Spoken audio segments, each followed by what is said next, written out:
السلام علیکم ورحمۃ اللہ وبرکاتہ۔ نحمده ونصلي على رسوله الكريم اما بعد۔ الحمد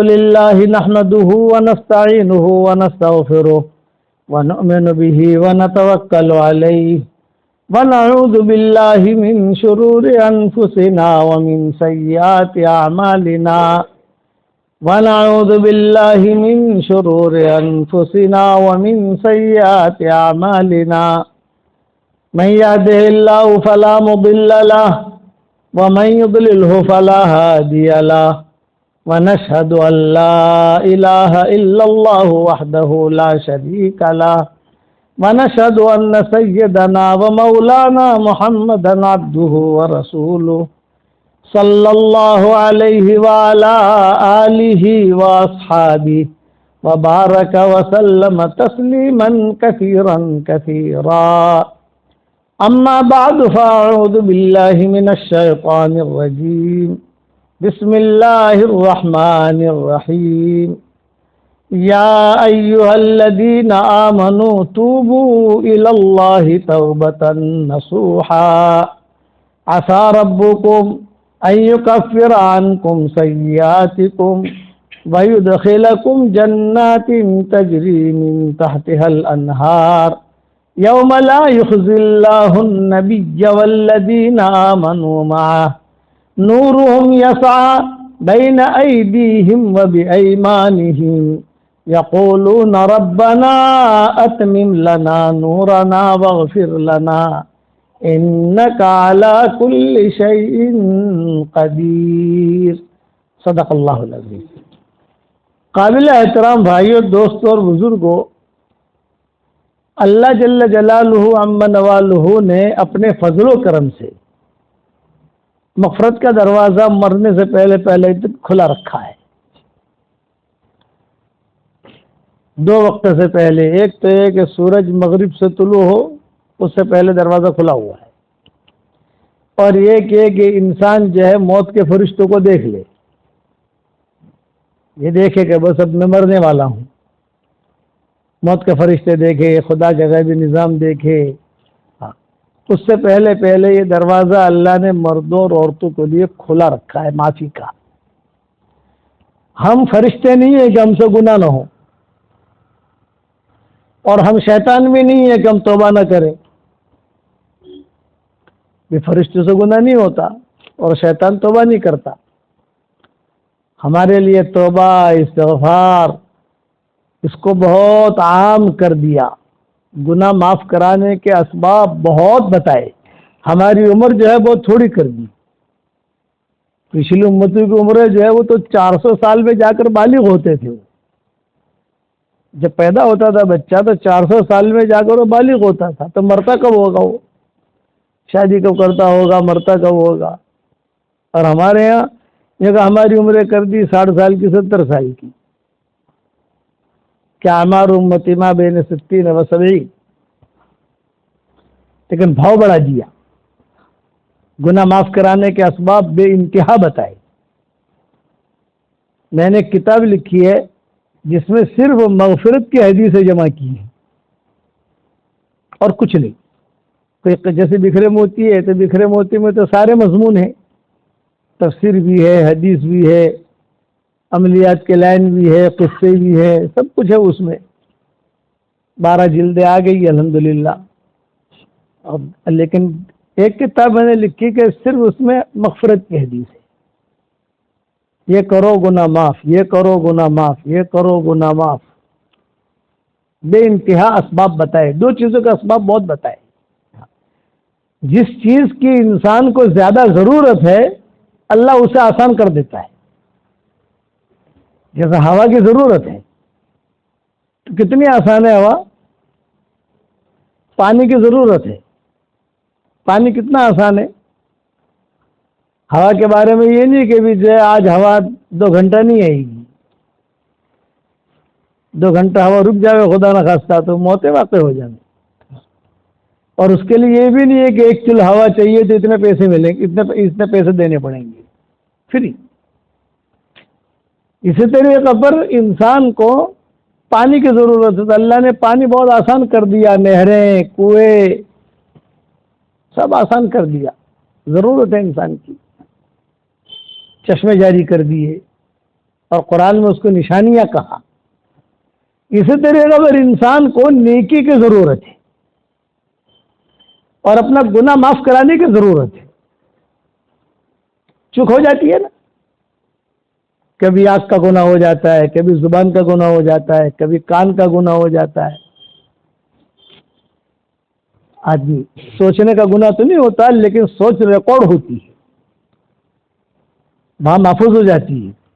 تمہارے دل میں یہ خیال آیا، وہ ریکارڈ ہو گیا، وہاں پوچھیں گے نہیں کہ کیوں آیا، لیکن جب دل میں خیال آتا ہے تو پتے پتے پھر آدمی اس پر عمل ظاہر کرتا ہے۔ تو اللہ نے یہ دو چیزیں ہماری شریعت نے بہت آسان کی، نیکیاں بڑھانے کے اسباب بہت بتائے اور گناہ معاف کرانے کے اسباب بہت بتائے۔ میاں بیوی ایک دوسرے کی طرف دیکھ کر محبت سے مسکرائیں، تو حدیث شریف میں آتا ہے کہ آسمانوں پر اللہ بھی مسکراتے ہیں۔ گھر جا کر عمل کر لینا۔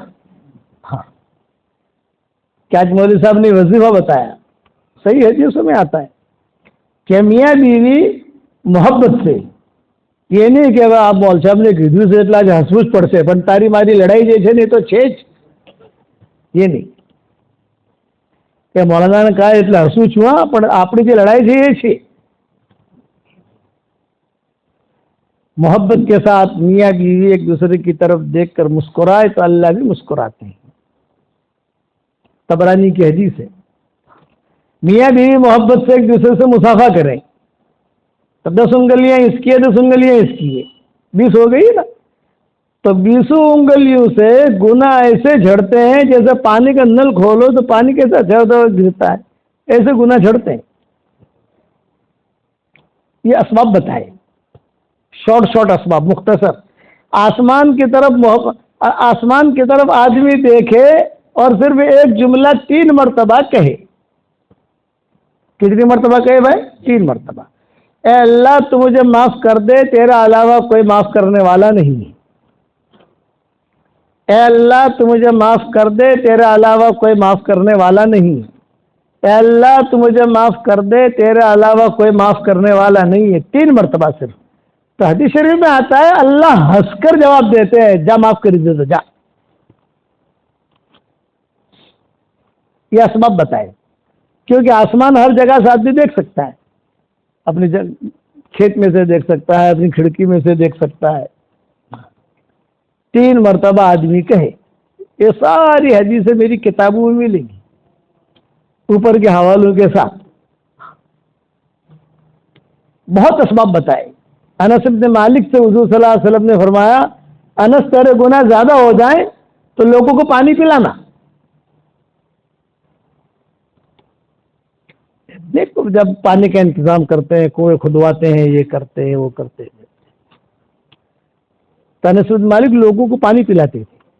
پانی پلانے کے لیے کنواں کھودنا ہی ضروری نہیں ہے، یہ تو کوئی بھی انتظام کر تو پانی کا۔ آپ نے سبیلیں نہیں دیکھی ہے، رستے میں سبیلیں ہوتی ہیں، لوگ پانی پیتے ہیں۔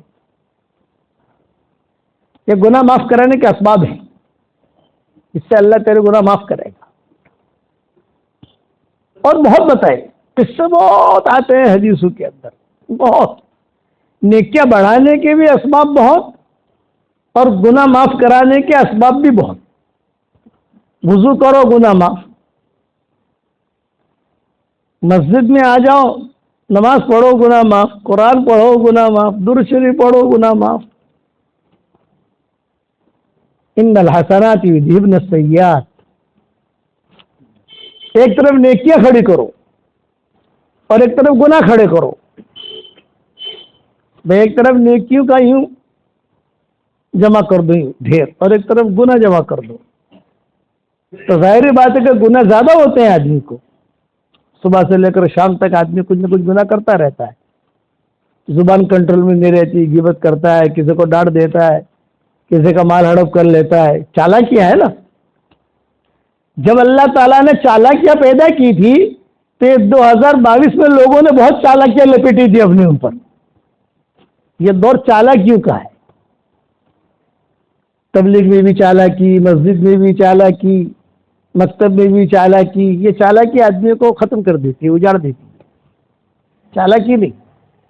ہمارے مولانا ابراہیم صاحب کہتے ہیں کہ چالاکی سے آدمی اللہ کی نگاہ سے گر جاتا ہے. سیدھا سادہ کام. ہمارا دعوت کا کام کتنا سیدھا ہے. بھی 3 دن لگانا ہے، کیا لڑائی ہے؟ مسجد جماعت میں بیٹھنا ہے، کیا لڑائی ہے؟ کیا لڑائی؟ کچھ. تعلیم میں بیٹھنا ہے، کیا لڑائی ہے؟ چلا دینا ہے، کیا لڑائی ہے؟ بھائی مکتب میں پڑھانا ہے بچوں کو، تو کیا لڑائی ہے اس میں؟ بچوں کو پڑھانا ہے. تو اس سے منع کیا. شطارہ، عربی میں اس کو شطارہ کہتے ہیں کہ دین میں چالاکیاں نہیں چلتی. ہاں اخلاص کے ساتھ چلے گا، اللہ اس کا ہاتھ پکڑ لے گا. آپ نے کوئی کام اخلاص کے ساتھ کیا تو پھر اللہ اسے محروم نہیں کرتا. گناہ ہوتا ہے انسان سے، معافی مانگے.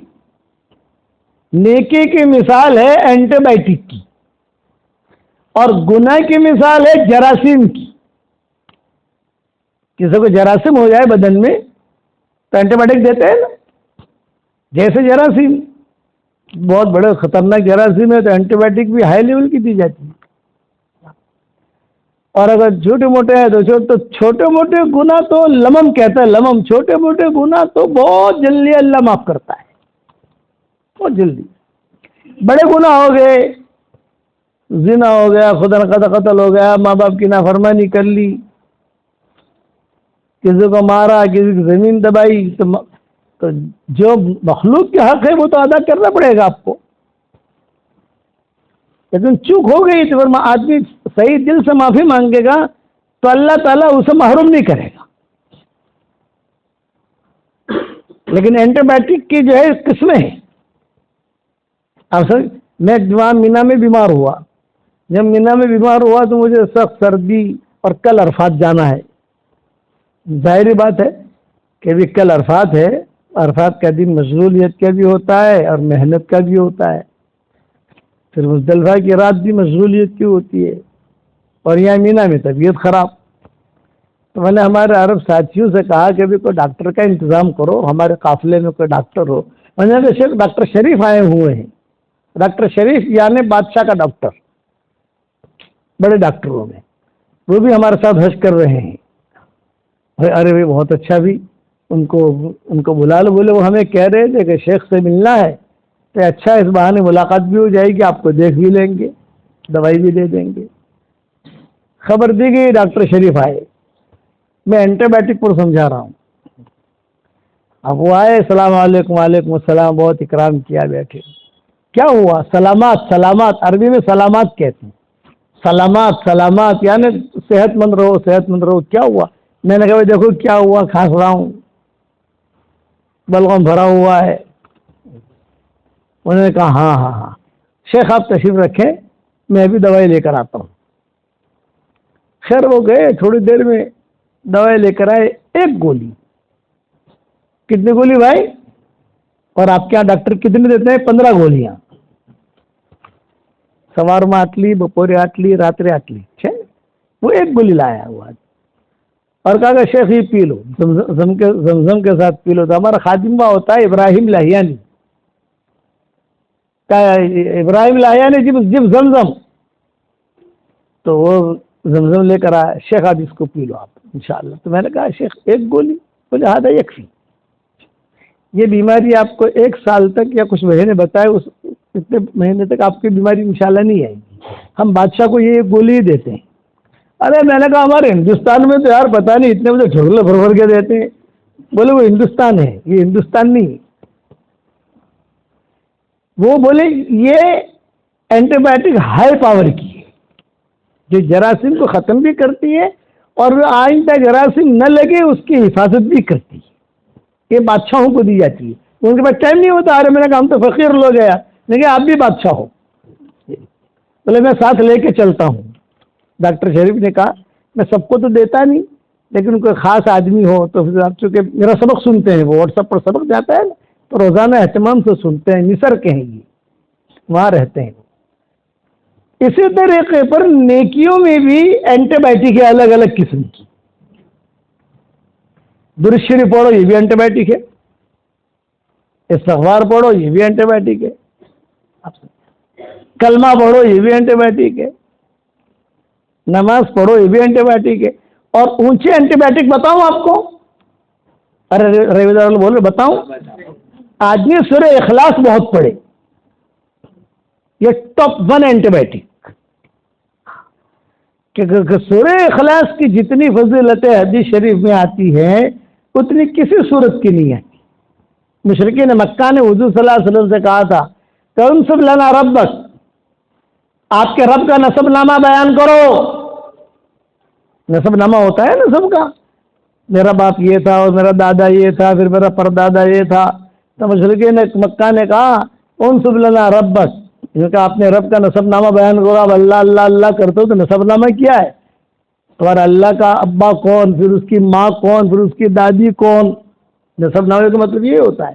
تو اللہ نے سورہ اخلاص اتاری.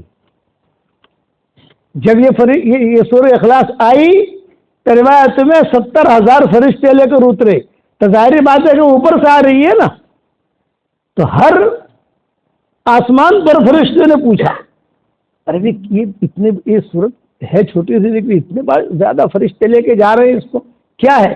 تو سب نے کہا یہ اللہ کا نسب نامہ ہے. نسبت ربک ہذا، نسبت ربک ہذا. سب فرشتوں نے کہا یہ اللہ کا نسب نامہ ہے جو آسمانوں سے لے کے ہم جا رہے ہیں. پھر یہ سورہ اخلاص نازل ہوئی، قل هو اللہ احد اللہ الصمد لم یلد ولم یولد ولم یکن له کفوا احد. نہ اس کی کوئی ماں ہے، نہ اس کا کوئی باپ ہے، نہ کسی کے پیٹ سے آیا، نہ اس سے پیدا ہوا، صمد ہے. مشرکین مکہ کے سوال پر یہ صورت نازل ہوئی اور سارے فرشتے آپس میں کہنے لگے ارے بھائی دیکھو اللہ کا نسب نامہ جا رہا ہے، اللہ کا نسب نامہ جا رہا ہے، اللہ کا نسب نامہ، اللہ کا نسب نامہ. پھر حضور صلی اللہ علیہ وسلم نے اس صورت کی فضیلتیں بیان کی. 10 مرتبہ سورہ اخلاص پڑھو تو جنت میں ایک محل تیار ہو جاتا ہے، اور 3 مرتبہ قرآن شریف پڑھنے کا ثواب ملتا ہے. کتنا آسان ہے دین. ہے روی درہموں کے مکان ہے کہ 5 منٹ کے اندر جو ایک محل مل جاوے، ایک تھوڑا سا جھوپڑا مل جاوے، نہیں، یہ آسان کیا ہمارے لیے. اور بہت فضیلتیں آئی، میں نے میری کتابوں میں لکھی ہے سب جگہ اس کی فضیلتیں کہ 10 مرتبہ سورہ اخلاص پڑھو. یہ اینٹی بایوٹک گناہ معاف کرانے کی زبردست. اس لیے میں تو ایک ہی بات کہتا ہوں ساتھیوں کو اور ہماری ماؤں بہنوں کو بھی کہ بے حساب مرتبہ سورہ اخلاص پڑھو، بے حساب اللہ کی رحمتیں اتریں گی، تو بے حساب اللہ گناہ معاف کرے گا. آسان کتنا کر دیا. 10 مرتبہ سورہ اخلاص پڑھو تو ایک محل جنت میں تیار. اور محل کیسا؟ 1 اینٹ سونے کی، 1 اینٹ چاندی کی، جوڑنے والا گارا مشک کا، مٹی زعفران کی. ہے دنیا میں کوئی ایسا محل؟ کسی بادشاہ کا بھی نہیں ہے ایسا محل کہ 1 اینٹ سونے کی ہو، 1 اینٹ چاندی کی ہو. اور 3 مرتبہ قرآن شریف پڑھنے کے برابر ثواب. تو آج کل میں اپنے شاگردوں کو جو دنیا بھر میں کہتا ہوں کہ 313 مرتبہ سورہ اخلاص پڑھنے کی عادت ڈالو. 24 گھنٹے میں 313. تو 313 پڑھنے سے کیا فائدہ ہوگا؟ 31 بنگلے روزانہ تیار ہوں گے جنت میں، اور 104 مرتبہ قرآن شریف پڑھنے کے برابر ثواب ملے گا.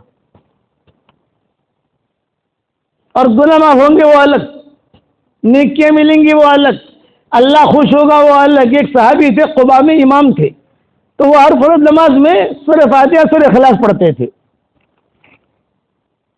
قباء میں امام تھے وہ، تو ہر نماز میں وہ ہر رکعت میں سورہ فاتحہ سورہ اخلاص. لوگوں نے آ کر حضور صلی اللہ علیہ وسلم سے شکایت کی، کہتے تھے یہ تو خالی سورہ فاتحہ اور سورہ اخلاص پڑھتا ہے، مغرب میں بھی وہی، عشاء میں بھی وہی، فجر میں بھی وہی. حدیثوں میں آتا ہے. تو حضور نے بلایا ان کو، بھائی تم ایسا کیوں کرتے ہو؟ حضرت مجھے بہت پسند ہے، میرا رب کا نسب نامہ ہے. آدمی اپنا نسب نامہ محفوظ رکھتا ہے نہیں رکھتا؟ بھائی تارا باوانو سو نام، پچھے تارا باوانو سو نام، پچھے تارا باوانو سو نام. محفوظ رکھتا ہے جتنا یاد ہوتا ہے. یہ تو میرے رب کا نسب نامہ ہے. تو آپ نے فرمایا اچھا تو اس لیے پڑھتا؟ بولے ہاں. بولے تیرے لیے جنت واجب ہو گئی. اس لیے میں 313 مرتبہ پڑھواتا ہوں. پہلے 100 مرتبہ پڑھواتا تھا، لیکن اب آپ کی زمینوں کا بھاؤ بڑھ گیا تو میرا بھی بھاؤ بڑھ گیا. بھائی آپ کے پلوٹے کا بھاؤ بڑھے گا نہیں بڑھے؟ آپ کی دکانوں کا بھاؤ بڑھے گا نہیں بڑھے؟ دکان کا 8 લાખ માં લીધી હતી હવે 80 લાખ આવે છે. لوگ کہتے ہیں نا، یہ جملہ سن کر مجھے بہت ہنسی آتی ہے. ہمارے پاس ہر قسم کو لوگ آتے ہیں نا، مولانا انہیں 12 લાખ માં گھر بنا جیتو અત્યારે 2 કરોડ આવે છે. تو میں ہنستا ہوں اندر اندر کہ بیچارہ کتنا خوش رہا. میں نے کہا کاغذ پر حساب کتاب کر. کاغذ پر حساب کتاب کرنے سے کچھ نہیں ملتا. میں نے کہا اس سے اچھا سودا تو ہمارا ہے، سورہ اخلاص پڑھو جنت میں محل تیار. تو 31 بنگلے روزانہ تیار ہوں گے. ایک بات، 104 مرتبہ قرآن شریف پڑھنے کے برابر ثواب ملے گا. 2 باتیں، دعائیں قبول ہوں گی 3 باتیں، گناہ معاف ہوں گے 4، اور اللہ خوش ہوگا 5. بتا کتنی فضیلتیں. اور آپ اگر روزانہ 31 بنگلے تیار کرو گے تو کوئی انکم ٹیکس والے کا میسج نہیں آئے گا. دنیا میں اگر آپ نے جو ہے 52 دکانیں بنا دی یا 2-4 دکانیں لے لی تو انکم ٹیکس والے میسج کرتے نہیں کرتے؟ آپ نے بتا پیسہ لاجیے کیا تھی تو حساب آپ وہاں نہیں. اور پکا ملے گا یقینی طور پر، قسم کھا کے کہتا ہوں. صحیح حدیث ہے مسند احمد کی. صحابہ یہ میرے والد صاحب کہتے تھے بیٹا سوتے سوتے بھی ایک بہت مشغول ہے بیٹا تو سوتے سوتے بھی 2-4 بنگلے تو بنے ہی ڈالنے کے. رات میں سوتا ہے نا تو 3 مرتبہ سورہ اخلاص پڑھنے کا تو 10 مرتبہ پڑھ لینے کی. تو وہ 3 بھی آ گیا، یہ بھی آ گیا، سب آ گیا. اور یہ فضیلت بیان کی. گناہ معاف ہوں گے، اللہ خوش ہوگا، جنت میں بنگلہ تیار. چونکہ میں بیان ہوں، میں کئی سالوں سے کہہ رہا ہوں، تب ہماری دنیا بھر میں واٹس ایپ کا سبق آپ کے رویدرا میں بھی پہنچ جاتے ہوں گے کہیں نہ کہیں سے. جب تو میرا سبق لوگ مجھے بھی بیچتے ہیں. انہیں بتا نہیں کہ میں نے ہی بھیجا ہے. بھائی میری کتابیں لوگ مجھے ہدیہ دیتے ہیں. بھی طرح بول رہے تھے ذرا سارا لاگو چھو آ ذرا مومن کے ہتھیار تم نے ہدیو سے. ہاں وہ ساری کتاب سے میں لے لیتا ہوں. میں نہیں کہتا کبھی کوئی سمجھدار آدمی ہوتا ہے تو جب میں لیتا ہوں چہرہ دیکھتا ہے تو سمجھ آتا ہے کہ یار آج 6 مولانا یونس پالم پوری. بھائی کیا چہرہ دیکھ رہا ہے میرا؟ یہ کہ آپ مولانا ہے. میں نے کہا مولانا معاف کرنا. میں نے کہا معاف نہیں کرنا، اللہ تو نے مجھے ہدیہ دیا ہے، پھر میں اس کا نام لکھ کر اس کو ہدیہ واپس کرتا ہوں. سنبھال کے رکھ، یادگار رکھنا، میری سگنیچر ہے. مصنف کی طرف سے ہدیہ مل رہا ہے تجھے. مصنف کی طرف سے کوئی چیز ہدیہ ملے اس میں 1 کروڑ روحانی کرنٹ بڑھ جاتا ہے. بھائی مومن کے ہتھیار کی قیمت کتنی؟ 50 روپیہ 100 روپیہ. لیکن مصنف دے وے اپنے ہاتھ سے اور سگنیچر کر کے دے وے تو اس کا بھاؤ بڑھ جاتا ہے. بھاؤ کیا ہے؟ اس کی ویلیو بڑھ جاتی ہے. حضرت شیخ الحدیث صاحب رحمۃ اللہ علیہ نے فضائل اعمال جس کو اپنے ہاتھ سے دی اس کے گھر میں دین داخل ہو گیا. ان کی جان لگی ہے. یہ کتابیں ہم جو لکھتے ہیں تو ہماری جان لگتی ہے. یہ نہیں کہ کھیلتے کھیلتے ہو جاتا ہے سارا کام. تو میں اس پر سنا رہا تھا کہ اب دنیا بھر میں لوگ ہیں ماشاءاللہ، کئی عورتوں نے کئی مردوں نے 10-10 لاکھ مرتبہ سورہ اخلاص پڑھا. کئیوں نے، یہ نا ہم گن بھی نہیں سکتے. اور ہمیں میسج کرتے ہیں کہ الحمدللہ 5 લાખ وقت تھی گئی، الحمدللہ 10 لاکھ مرتبہ ہو گیا. شکاگو کی ڈاکٹر نہیں ہے، وہ احمد آباد کی رہنے والی ہے. تو اس نے مجھے کہا کہ مولانا 10 لاکھ مرتبہ میں نے سورہ اخلاص الحمدللہ پڑھ لیا، اب آگے پڑھوں یا رک جاؤں؟ میں نے کہا پڑھتے رہے. مولانا بہت بنگلے ہو جائیں گے. میں نے کہا گن کتنے ہوتے ہیں تیرے بنگلے؟ تو کہا مولانا 10 لاکھ مرتبہ میں نے سورہ اخلاص پڑھا تو میرے تو بنگلے بہت ہو گئے جنت میں. میں نے کہا اور بنا جتنا. کہ مولانا بناؤ تو صحیح لیکن ایک વાત પૂછવાની છે પણ થોડી શરમ આવે છે મને. ભાઈ નહીં શરમા શું વાત પૂછવાની છે? પૂછ. કે મોલાના બહુ બંગલા થઈ ગયા કે ભાડું આવશે કે નહીં આવે ત્યાં? میں نے کہا گجراتیوں کو رینٹ کا بہت فکر رہتا ہے. بھاڑا کھا کے چلتے ہیں ماشاءاللہ، تجارت بھی کرتے ہیں لیکن رینٹ کا ان کو فکر ہوتا ہے کہ جناب